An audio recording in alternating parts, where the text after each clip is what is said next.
ప్రస్తుతం ఏర్పాటు చేస్తున్న శ్రీ చంగాళమ్మ ఆలయ అభివృద్ధి కమిటీకి చట్టబద్ధత లేదని శాశ్వత ధర్మకర్త అరవభూమి చంద్రశేఖర్రెడ్డి ఆరోపించారు. తిరుపతి జిల్లా సూలూరుపేటలోని తన నివాసంలో ఆయన మీడియాతో మాట్లాడుతూ చెంగాళమ్మ ఆలయానికి సంబంధించి ప్రతిపాదిత ఆలయ అభివృద్ధి కమిటీపై తీవ్ర అభ్యంతరం వ్యక్తం చేశారు. తాను ఆలయ శాశ్వత ధర్మకర్తనని పేర్కొంటూ కమిటీ సభ్యులకు ఆలయ నిర్వహణ, అభివృద్ధిపై తగిన అనుభవం ఉందా అని సూటిగా ప్రశ్నించారు. గతంలో వేనాటి మునిరెడ్డి, వేనాటి రామచంద్రారెడ్డి, వేమిరెడ్డి ప్రభాకర్ రెడ్డి, కొండేపాటి గంగాప్రసాద్, రవి సన్నారెడ్డి, దువ్వూరు బాలచంద్రారెడ్డి తదితరులు ఆలయ అభివృద్ధికి విశేష కృషి చేశారని గుర్తు చేశారు. కొంతమంది రాజకీయ కారణాలతో తనను అడ్డుకునే ప్రయత్నం చేస్తున్నారని ఆరోపించిన ఆయన ఈ అంశంపై ఆంధ్రప్రదేశ్ హైకోర్టును ఆశ్రయించినట్లు తెలిపారు. ఆలయ చైర్మన్ ఎంపిక విధానంపై హైకోర్టులో పిటిషన్ దాఖలు చేసినట్లు చెప్పారు. ఆయకట్ట సర్పంచ్గా ఉన్న సమయంలో గ్రామ అభివృద్ధిలో విఫలమైన వ్యక్తిని ఆలయ చైర్మన్గా నియమించడం సరైన నిర్ణయం కాదని వ్యాఖ్యానించారు. నా పేరు అరవభూమి చంద్రశేఖర్ రెడ్డి. నేను శ్రీ చెంగాళమ్మ ఆలయ వంశపారంపర్యం ధర్మకర్తగా 2008లో నన్ను డిక్లేర్ చేసినారు. Endowment tribunal Guntur deputy commissioner కోర్టులో నన్ను ఫౌండర్ ఫ్యామిలీ మెంబర్గా నేను డిక్లేర్ అయ్యి ఉన్నాను.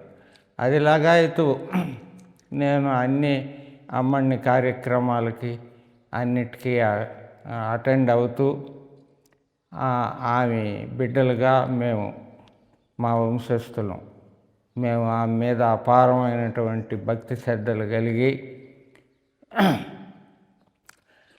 నిత్యము ఆమెని పూజ చేసుకునే వాళ్ళం. అయితే ఇటీవల నేను కొంతమంది రాజకీయంగా నన్ను అడ్డుకునేదానికి కొన్ని ప్రయత్నాలు చేసి ఈ విధంగా చేయడంలో నేను కోర్టును ఆశ్రయించాను. తాత్కాలికంగా డెవలప్మెంట్ కమిటీ అనేది ఒకదాన్ని పెట్టడం అది సబబు కాదు, అది చట్ట వ్యతిరేకము. అది కోర్టులో ఉండేటప్పుడు వీళ్ళు చేయాల్సిన అవసరం ఏమీ లేదు. అమ్మన్నకి అపారమైనటువంటి భక్తి శ్రద్ధలు కలిగినటువంటి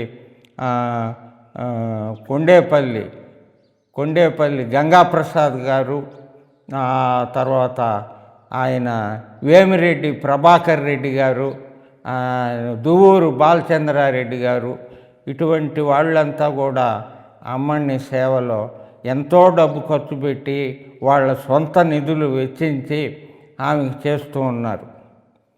అదేవిధంగా ఈయన నెలవల్లి సుబ్రహ్మణ్యం గారు ఎంపీగా ఉన్నారు, ఎమ్మెల్యేగా ఉన్నారు, తిరుపతి బోర్డు సభ్యులుగా ఉన్నారు. ఆయన పూర్తి సహకారం కూడా మన దేవస్థానానికి ఉంటూ వచ్చింది. ఇప్పుడు కూడా ఆయన నిరంతరం కృషి చేస్తున్నాడు. అటువంటప్పుడు వీళ్ళు మళ్ళా అభివృద్ధి కమిటీ అని ఏమి అభివృద్ధి కాకుండా ఉండదు. అక్కడ అపారమైనటువంటి భక్తులు ఉన్నారు ఆమెకి. వీళ్ళు ఒక రాజకీయంగా ఒక కమిటీ అని ఫామ్ చేయడం ఇది చట్ట వ్యతిరేకము. దాని మీద నేను కోర్టుకు వెళ్ళదలుచుకున్నా. అది ఆ కమిటీ వేయడానికి చట్టబద్ధత లేదు, దాని సేవాభావం లేదు, సొంత లాభం ముఖ్యం, ప్రధానమైన కారణం. మా ఊర్లో ఇక్కడ సొంతంగా వ్యవసాయం చేసే రైతులు చాలామంది ఉన్నారు, కార్జాతులు. ఆయనకి పొలం ఉంది 10 ఎకరాల దాకా. ఆయన ఎవరికో కౌలుకి ఇచ్చేస్తాడు. ఆయన మళ్ళీ ఆయనకి పదవే ఇది చెరువు సంఘం, నీటి సంఘం అధ్యక్షుడని అక్కడనే వాళ్ళ దగ్గర ప్రకటించుకున్నాడు. ఎక్కడ రిపేర్ చేస్తుండవు, ఏం చేస్తుండవు, మా నిధులు తీసుకొస్తావు మా చెరువుకు కావాలని, అవి ఎక్కడ ఏం చేస్తుండవో అవి మాకు అర్థం కాదు, గ్రామస్తులకు అర్థం కాదు, మా రైతులకి అసలు తెలీదు. నీకు ధనార్జనే ముఖ్యం, ఏ రకంగా అయితే ఏమి. ఎంతో పవర్ఫుల్ ఆ తల్లి, ఆ చెంగాళమ్మ ఆలయంకి నువ్వు రావడం ఎంత ఇది ఘోరంగా ఉంటుందో వినడానికి. అనుభవం ఉండేవాళ్ళు మా గ్రామం కాబట్టి, ఆయన చిన్న మొదలుకొని ఆయన స్వభావం మేము ఎరిగినోళ్ళం కాబట్టి చెప్పగలుగుతున్నాను. అటువంటప్పుడు నువ్వు దైవ కార్యంలో చేయడానికి నీకు అందులో అపారమైనటువంటి భక్తులు ఆడుండేవాళ్ళు. వాళ్ళు ఏమన్నా మాకు పదవి కావాలని కోరుతున్నారా? ఇప్పుడు కొండేపాటి గంగాప్రసాద్ గారిని మనం తీసుకుంటాం. ఆయన పెట్టాలంటే ఆయన బావమరిది ఉన్నాడు కదా, నాని అనే అబ్బాయి, ఆయన్ని పెట్టచ్చు కదా. వాళ్ళంతా రారు. ఇటువంటి ఇది ఎక్కడ ఏం పొరపాటు జరుగుతుందో మనం ఒకరిని పెట్టి లేనిపోని అనేది వాళ్ళకు మనసులో. నాకు కావాలా అని అంటే నువ్వు ఎవరో అభివృద్ధి చేసి వేనాటోళ్ళు ముఖ్యంగా అభివృద్ధి చేశారు. ఫౌండర్స్ మేము అరవభూమి వంశస్థులు. అమ్మని ఇది అదంతా మా పూర్వీకులు ఇదైపోయింది. సరే, వేనాటోళ్ళు తర్వాత డెవలప్ చేసినారు, వేనాటి బ్రదర్స్. నీకేమన్నా సేవాభావం ఉండదా? అందులో ఈ పదవిలో ఉండేటప్పుడు మళ్ళీ ఆ పదవి ఇవ్వచ్చును అనేది కూడా నాకు ఒక సందేహం. ఒక పదవిలో ఉండవు కదా, అది కూడా ప్రభుత్వం. ఇది ఎండోమెంటు, అది అగ్రికల్చరు, ఇరిగేషను, అంతే తేడా. ఆమె అమ్మ దేవస్థానం డబ్బులు ఆమె ఎందుకు ఖర్చు పెట్టాలా? ఈవో గారు ఎందుకు ఖర్చు పెడతారు? ఆమెకేమి అవసరమా?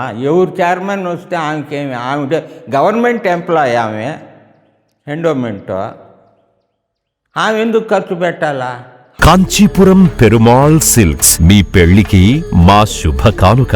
పెళ్లి పవిత్రమైన శుభ సందర్భం. ఆ రోజున ప్రతి అంగి, ప్రతి చీర మీ కలల మాదిరిగానే ప్రత్యేకంగా చూడాలి. కంచి పట్టు చీరలు ఒక్కో నూలు పోగుతో అద్భుతమైన సంప్రదాయాన్ని, రాజసాన్ని నేసిన నెమలి రెక్కల వంటి అందమైన చీరలు. ఖచ్చితమైన కంచి శైలి కోసం కంచి వెళ్లాల్సిన పని లేదు. మీరు కోరుకునే అసలైన అపురూపమైన కంచి చీరలు ఇప్పుడు కాంచీపురం పెరుమాళ్ సిల్క్స్ లో 1+1 మగ్గం ఫోల్డ్ పట్టు శారీస్ 900, 1+1 సాఫ్ట్ సిల్క్ పట్టు శారీస్ 2500, 1+1 సాముద్రిక పట్టు శారీస్ 3500, 3 కంచి పట్టు శారీస్ 4500, 3 సిల్వర్ జరీ పట్టు శారీస్ 5000, 1+1 డిజైనర్ మగ్గం బ్లౌజ్ వర్క్ పట్టు saris 6000, partywear dresses, crop tops, 3 pieces dresses మరియు డ్రెస్ మెటీరియల్ పై అప్ టు 30% వరకు స్పెషల్ డిస్కౌంట్. మీ జీవితంలో జరిగే మధురమైన పెళ్లికి అసలైన కంచి సంప్రదాయం మీ సొంతం చేసుకోండి. కాంచీపురం పెరుమాళ్ సిల్క్స్,